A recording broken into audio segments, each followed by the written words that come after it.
Still, the best after 115 years, and the most honest way to test that claim, is not to compare the M1911 against the pistols of 1911, but against the pistols of right now. Because the units that carry firearms professionally and evaluate them against the conditions that actually matter are not making historical comparisons. They are making operational ones.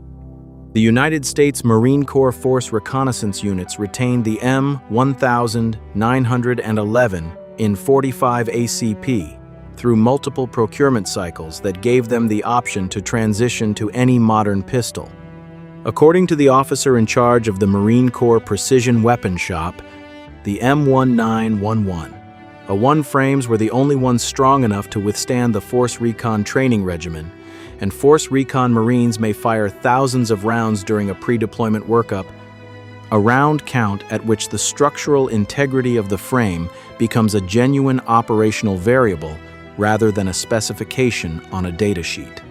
Delta Force, as this channel covered in the Beretta M9 script, carried custom-built M1911 variants for years after the Army officially issued the M9, specifically because the operators, whose lives depended on a sidearm, concluded that a design from 1911 outperformed the officially sanctioned alternative from 1985, the M1911, has been in continuous American military or law enforcement service for 115 years.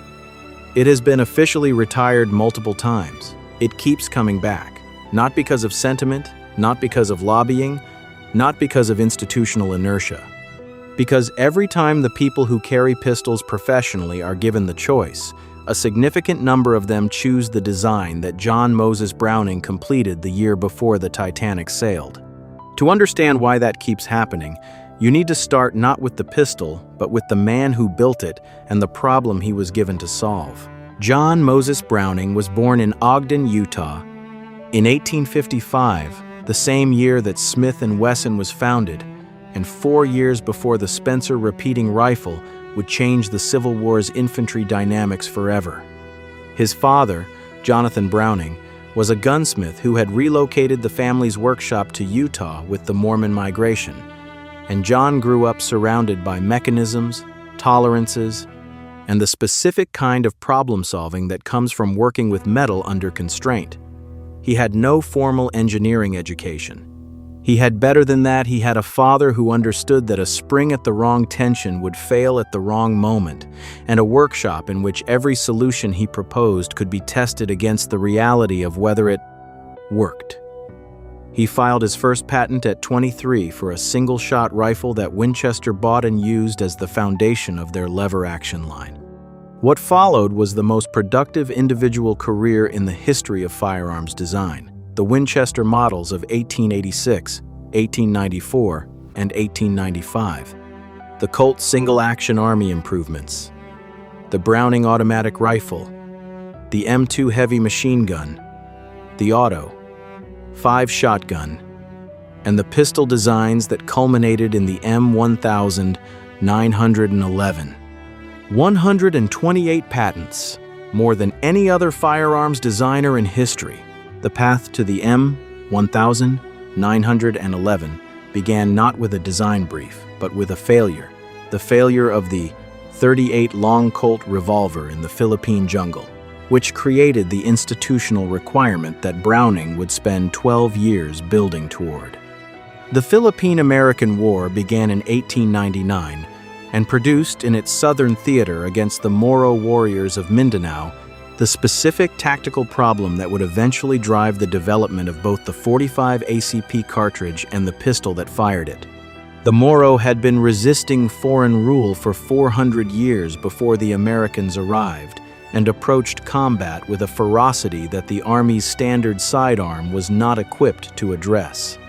The Colt M1892 revolver, chambered in .38 long Colt, was the Army's standard-issue pistol.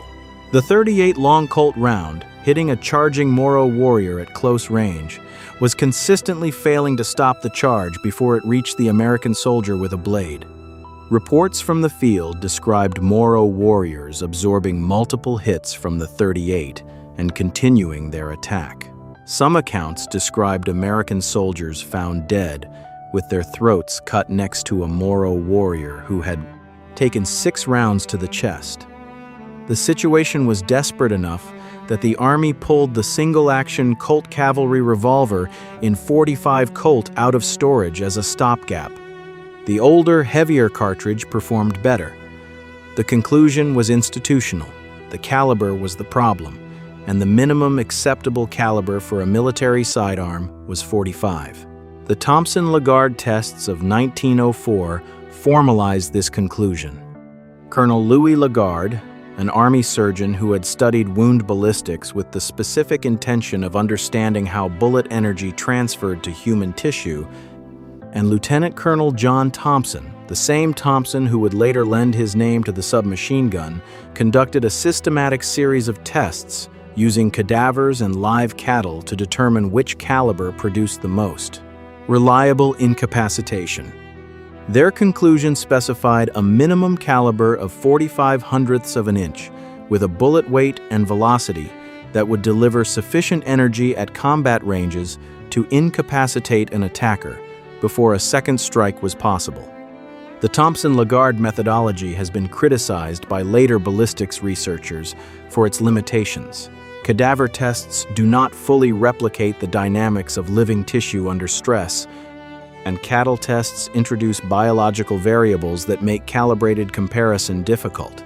But the institutional conclusion it produced was clear, was adopted, and became the requirement that Browning had to meet. The Army now knew what it needed. What it did not yet have was the pistol to fire it. John Moses Browning had been working toward this design for over a decade before the final trials produced the pistol the Army adopted.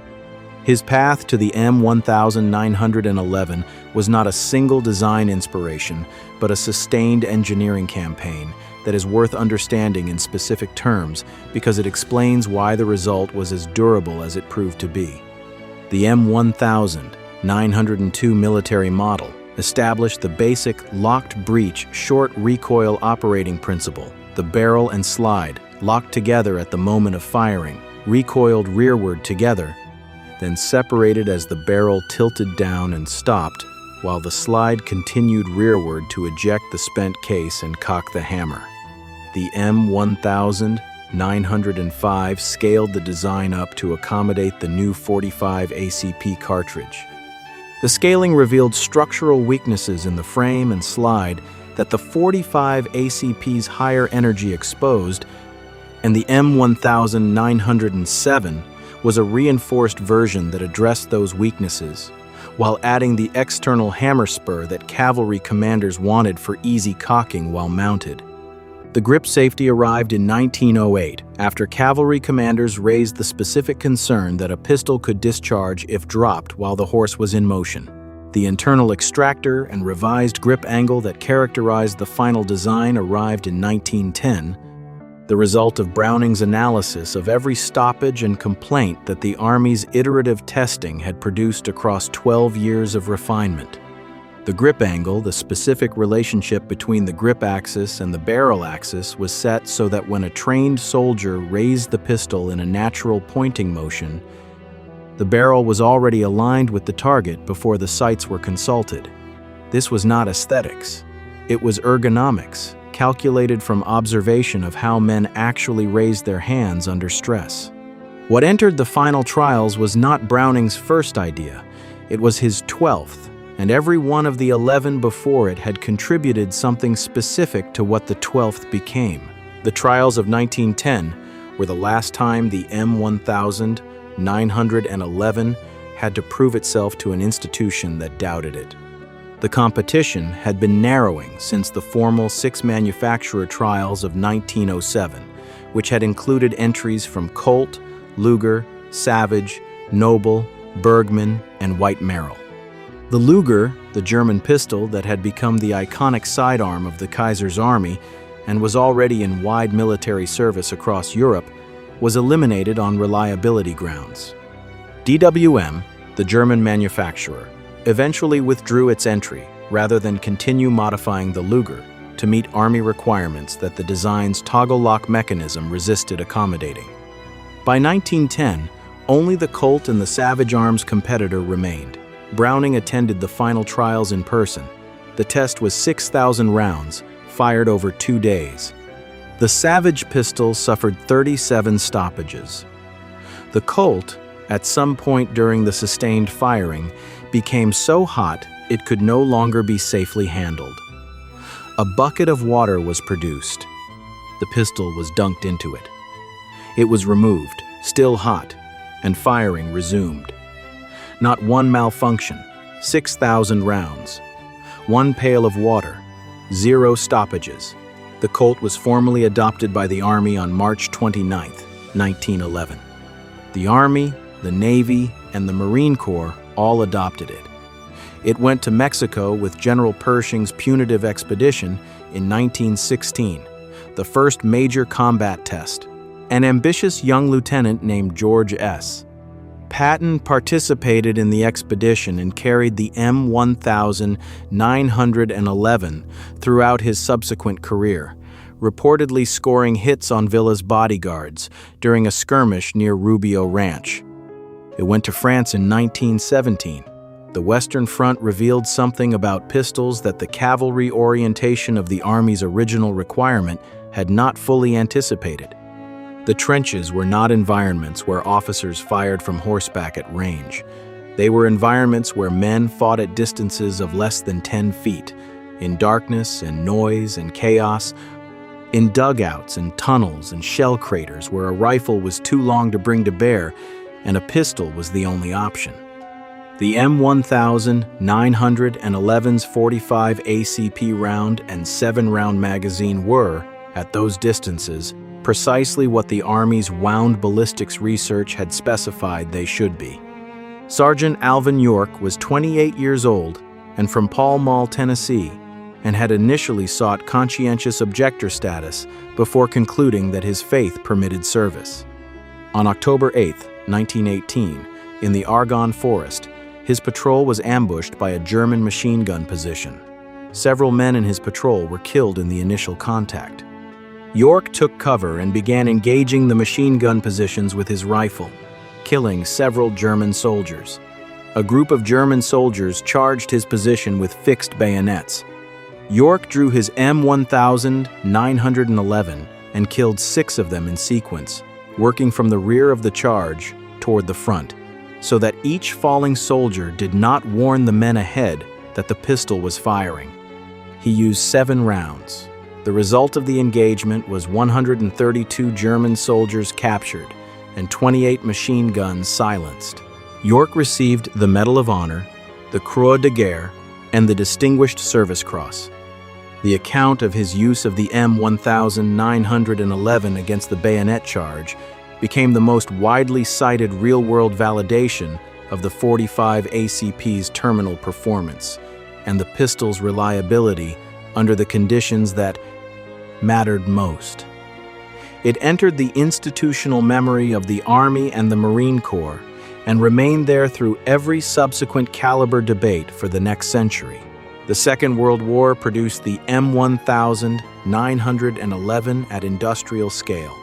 By the end of the war, over 2 million M1911 and M1911A1 variants had been produced by Colt, Remington Rand, Ithaca Gun Company, Union Switch, and Signal, and Singer Manufacturing Company, whose peacetime product was sewing machines. The fact that a sewing machine manufacturer could produce functional M1911 pistols to military specification tells you something specific about the design's engineering accessibility. The precision it required was real but not exotic. Any manufacturer with adequate metalworking capability and quality control could produce a functional M1911.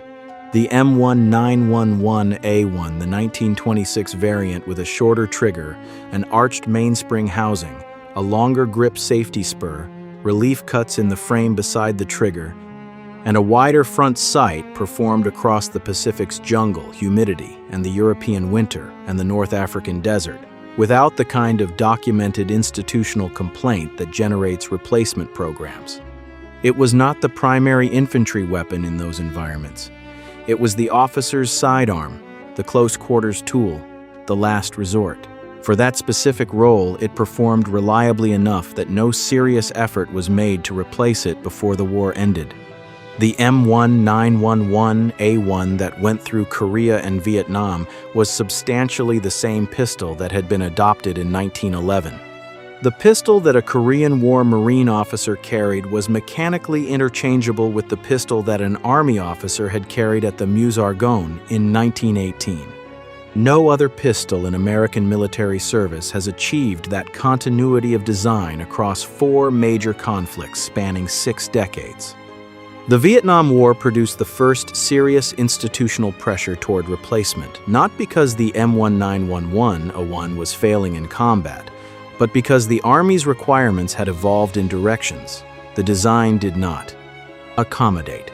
The Joint Service Small Arms Program, established in the mid-1970s, drove a systematic evaluation of what a modern military pistol should offer.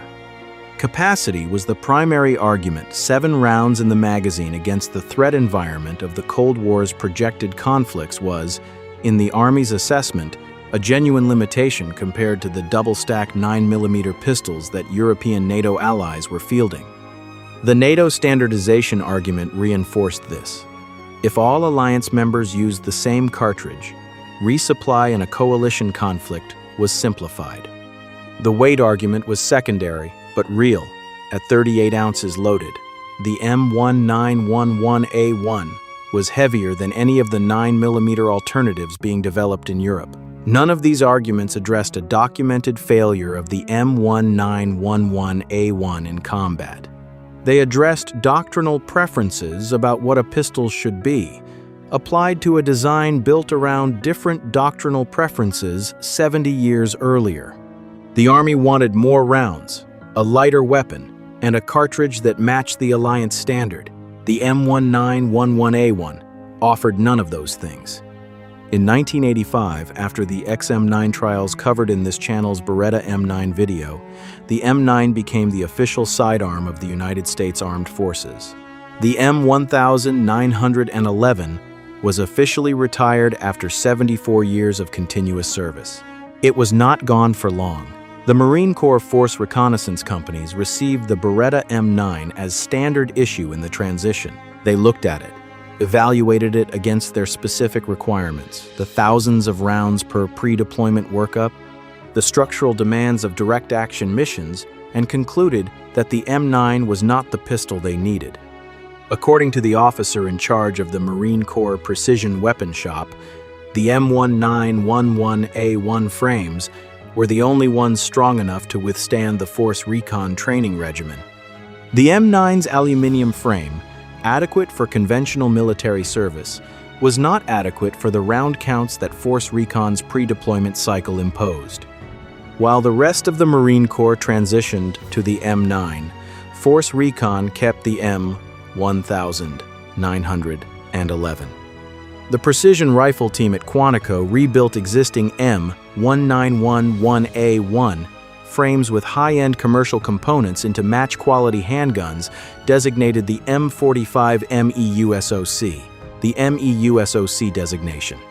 Standing for Marine Expeditionary Unit, Special Operations Capable. The designation applied to Marines deployed to sea as a force in readiness. These were not standard GI pistols. They were rebuilt to match grade standards with improved barrels, hand-fitted slides, tuned triggers, and Novak low-profile sights. They were among the most accurate production-quality M1911 variants in existence at the time, rebuilt by the same facility that maintained the Marine Corps' precision sniper rifles, by armorers who applied the same standards to pistol work that the sniper community applied to long-range rifle accuracy. For approximately 15 years after the M9 adoption, the Quantico Precision Rifle Team supplied Force Recon's M45 pistols from rebuilt existing frames. The supply was limited by the team's capacity, a finite number of rebuilds per year from a finite supply of existing M1911A1 frames. As operational deployments increased after 2001, the demand outpaced what the rebuild program could supply. The solution was a new production contract with Colt, which produced the M45A1 in 2012. The M45A1 incorporated a dual recoil spring system that reduced the peak recoil force of the .45 ACP round, improving control under sustained fire. It added an accessory rail for lights and lasers, ambidextrous safety levers, and tritium night sights. 101 years after the original adoption, the Marine Corps was ordering new production M1911 pistols because Force Recon Marines had refused to give up the design for 27 years. Delta Force's preference for the M1911 operated through different procurement mechanisms, but arrived at the same operational conclusion. Custom-built M1911 variants, produced by specialist gunsmiths to individual operator specifications, were carried by Delta operators who had evaluated the M9 and concluded that the M1911's single-action trigger, its .45 caliber terminal performance, and its structural durability at high firing rates outweighed the M9's capacity advantage for their specific operational requirements. The slide failures that injured Navy SEAL operators covered in detail in the Beretta M9 video reinforced the conclusion. The FBI's hostage rescue team and the LAPD SWAT unit similarly retained M1911 variants in their primary carry roles well into the 2000s. The same pattern repeated across every agency that had both the authority and the expertise to evaluate pistols against the conditions that actually mattered. The single-action trigger is the mechanical feature that most directly explains why precision-focused operators and competitive shooters continue to choose the M1911 over designs that offer more capacity, lighter weight, and simpler operation. Carried cocked and locked hammer back, thumb safety engaged, the M1911 delivers the same trigger pull on every shot from the first round to the last. A properly tuned M1911 trigger can be set between 3 and 4 pounds with a clean, consistent break and a short reset.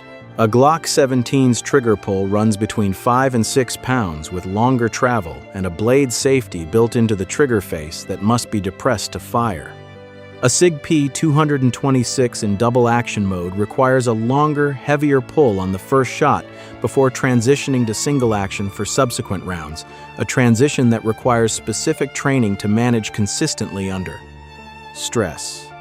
The M1911's single action consistency, the same pull, the same weight, the same break on every shot is what competitive shooting found measurably superior in timed accuracy events, and what precision-focused operators found operationally significant in environments where a pistol was the primary tool rather than the backup. The competitive shooting community documented this advantage in aggregate results across decades. USPSA and IDPA both saw M1911 variants dominate their competitive divisions because the single-action trigger advantage in timed accuracy competitions was measurable and reproducible at the speeds of practical pistol shooting. This dominance produced a continuous cycle of refinement. The aftermarket community that grew around M1911 customization generated improvements in trigger geometry, barrel fit, grip ergonomics, and sight systems that fed back into the design's operational capabilities. Wilson Combat, Les Baer, Ed Brown, and Nighthawk Custom developed M1911 pistols whose barrel fit, trigger geometry, and slide-to-frame fit produced accuracy levels that the original Colt factory in 1911 could not have achieved. A Wilson Combat or Les Baer M911 will consistently produce groups at 25 yards that fall inside what a precision rifle shooter would consider a respectable target, from a defensive pistol that is carried in a holster and drawn under stress. No other defensive pistol platform in production generates that level of aftermarket sophistication or that level of documented accuracy from production variants. The design's architecture, the fixed barrel bushing, the barrel's lock-up geometry, the relationship between slide and frame that Browning established in 1910 created inherent accuracy potential that a century of specialist gunsmiths learned to reliably realize. The M45A1 was retired from Marine Corps service approximately 2023, replaced by Glock-pattern pistols that offered higher capacity and simpler operation for the broader Marine Corps population. The retirement was real and final for the institutional force, but the commercial market continued expanding. More manufacturers produce M1911 variants today than at any previous point in the design's history. Springfield Armory, Colt, Kimber, Wilson Combat, Ed Brown, Les Baer, Dan Wesson, Sig Sauer, Ruger, Smith, and Wesson, and dozens of smaller producers, at every price point from $400 to over $5,000. The design, the Army officially retired in 1985, is being manufactured by more companies today than made it during the Second World War, serving the competitive shooter, the precision-focused defensive carrier, and the collector who understands that a design refined across 115 years of continuous production and continuous refinement represents something that cannot be replicated by a pistol introduced last year. It started as a pail of water, the bucket that cooled a Colt pistol during a 6,000-round endurance test in 1910, dunked and dried, and kept firing without a single malfunction, while the competition produced 37 stoppages, proving to the United States Army that John Moses Browning had built something the Army had been trying to find since the Moro warriors of Mindanao demonstrated what the .38 caliber revolver could not do. It survived official retirement in 1985, the adoption of the Beretta M9, the M9's slide fractures that injured the operators issued it, and every procurement cycle that gave professional operators the option to choose anything currently manufactured. It was carried by Force Recon Marines for 27 years after the rest of the Marine Corps abandoned it. It was carried by Delta Force operators who chose it over the officially issued M9. It won practical pistol competitions for decades. It produced an aftermarket ecosystem that refined the original design to accuracy standards the 1911 factory could not have imagined. It is being produced by more manufacturers today than at any previous point in 115 years, and it is still in the hands of competitive shooters, precision-focused carriers, and the specific operators who understand the difference between a pistol that passes trials and a pistol that wins the comparison. The first answer to the question of which pistol is best for the people who need the question answered correctly. The M1911 is not still dominating because it is the highest capacity pistol available, the lightest, or the most technologically sophisticated design that 115 years of engineering progress has produced. It is still dominating because John Moses Browning spent 12 years refining a tilting barrel short recoil design to the point where dunking it in a pail of water and resuming fire produced zero malfunctions, and because the single action trigger, the .45 ACP cartridge, and the frame architecture he built around that test are still delivering the specific combination of accuracy, terminal performance, and structural durability that the operators who can choose anything keep choosing. 115 years after the Army decided the pail of water was proof enough. If you enjoyed this, hit like, subscribe, and check out the next video right here.